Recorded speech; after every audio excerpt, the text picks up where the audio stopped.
सम्पूर्ण आमा बुवा दाजुभाइ दिदीबहिनीहरू मेरो घरमा प्रहरी आएको छ।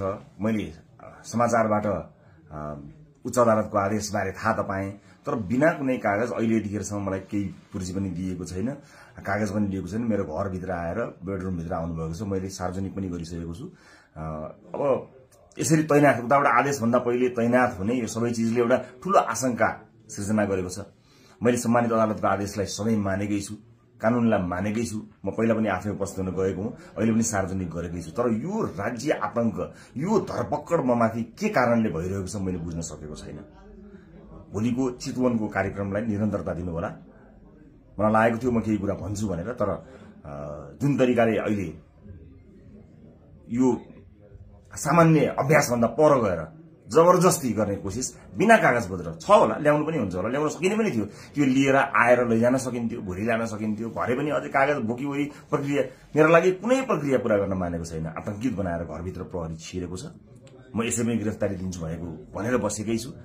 जे होस्, आम नागरिकले सब चिज हेरिरहेका छन् भन्ने मलाई विश्वास छ।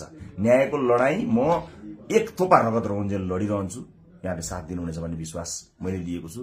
मैले कुनै गल्ती गरेको पनि छैन, कुनै अपराध गरेको पनि छैन, तर संसारकै सबैभन्दा ठूलो अपराधीलाई जस्तो ममाथि गरिएको यो व्यवहार आम जनताले हेरिरहेका छन् भन्ने मैले विश्वास लिएको छु। म धेरै केही भन्दिनँ। म सम्मानित अदालतप्रति अझै पनि आशा र भरोसा राखेर कानूनी प्रक्रियामा सघाउनको लागि परिरहेको छु।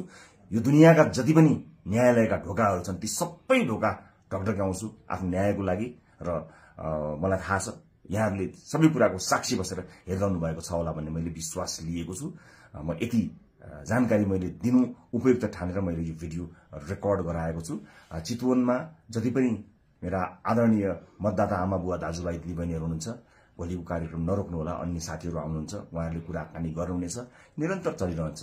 मलाई यिनीहरूले हत्या नै गरेछन् भने पनि नेपाली मतपत्रमा घण्टी चुनाव चिन्ह बसेको छ। मलाई आशा छ यो एउटा आशा र भरोसाको आवाज हामीले बुलन्द पारिसकेका छौं। निरन्तरता प्रदान गर्नुहोला। म कानुनी लडाईँमा छु।